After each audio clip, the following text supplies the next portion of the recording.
નમસ્કાર મિત્રો, શરૂઆત કરતા પહેલા ફરી એકવાર નાનકડી ચેતવણી. મિત્રો, આજની વાર્તા સંપૂર્ણ કાલ્પનિક છે.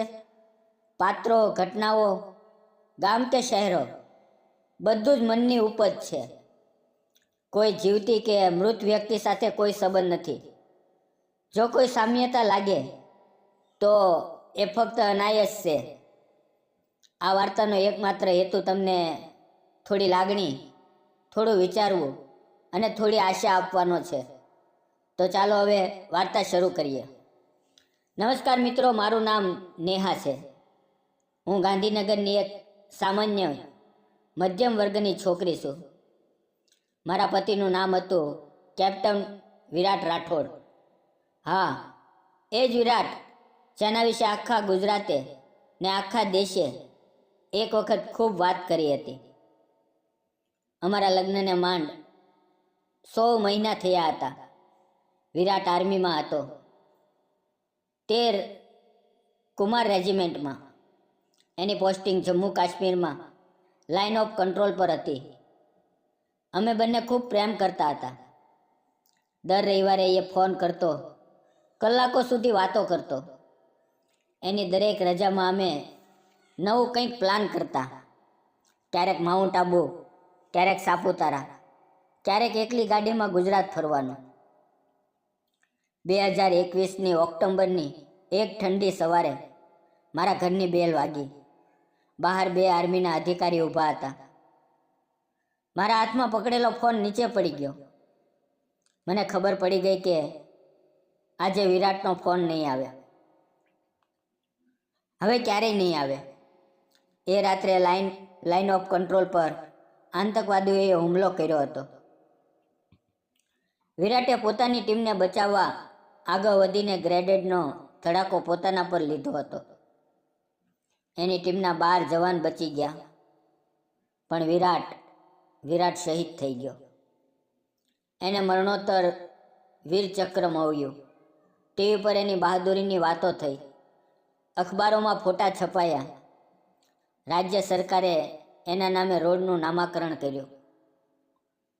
પણ હું મારા ઘરમાં એક 27 વર્ષની વિધવા અને એની 11 મહિનાની દીકરી રિદ્ધિ એકલી રહી ગઈ.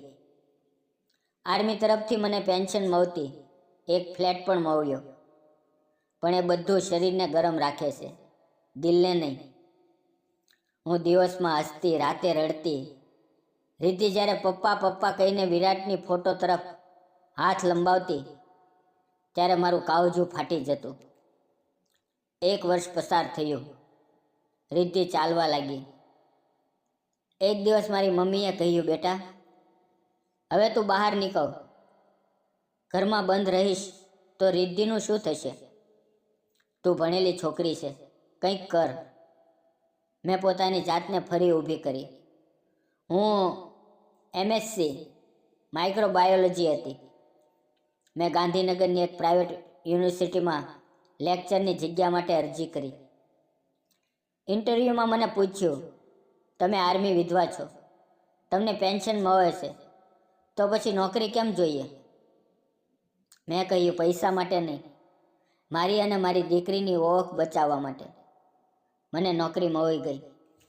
હું દરરોજ સવારે 8 થી 4 સુધી કોલેજમાં હતી. વિદ્યાર્થીઓ મને ખૂબ પ્રેમ કરતા. એક દિવસ કોલેજના એક મોટા પ્રોગ્રામમાં ચીફ ગેસ્ટ આવવાના હતા. Retired lieutenant general Shivrajsinh Jadeja. એક જમાનામાં વિરાટના કમાન્ડિંગ ઓફિસર રહી ચૂક્યા હતા.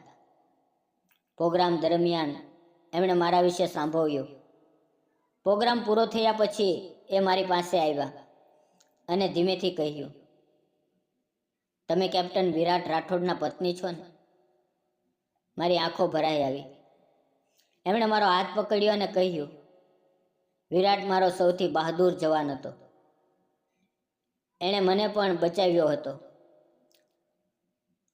એક વખત એની બહાદુરીની વાત હું આજે પણ મારા દીકરાઓને કહું છું. એ પછી એમણે મને એમના ઘરે ચા પીવા બોલાવી. એમનું ઘર ગાંધીનગરની બેસ્ટ સોસાયટીમાં હતું. એમની પત્નીનું નિધન થયું હતું. એકનો એક દીકરો આર્મીમાં જ છે, કર્નલ રણવીરસિંહ જાડેજા. હાલમાં લદ્દાખમાં પોસ્ટેડ છે. જનરલ સાહેબ એકલા રહેતા હતા. ધીમે ધીમે અમારી મુલાકાતો વધવા લાગી. એ રિદ્ધિને ખૂબ પ્રેમ કરતા. રિદ્ધિ એમને અંકલ કહેતી. એક દિવસ જનરલ સાહેબ મને કહ્યું, નેહા, હું જાણું છું કે વિરાટની જગ્યા કોઈ ન લઈ શકે, પણ રિદ્ધિને પિતાનો પ્રેમ જોઈએ. મારા જીવનમાં ઘણા એવોર્ડ છે, પણ કોઈ છે જ નહીં જેની સાથે એ શેર કરું. તમે મને પોતાના લાગો છો, પણ એના કરતાં પણ વધુ કંઈક. મેં એમની વાત સાંભળી અને ચૂપ રહી ગઈ. એ પછી ઘણી ઘટનાઓ બની. એક વખત રિદ્ધિને ડેન્ગ્યુ થયો.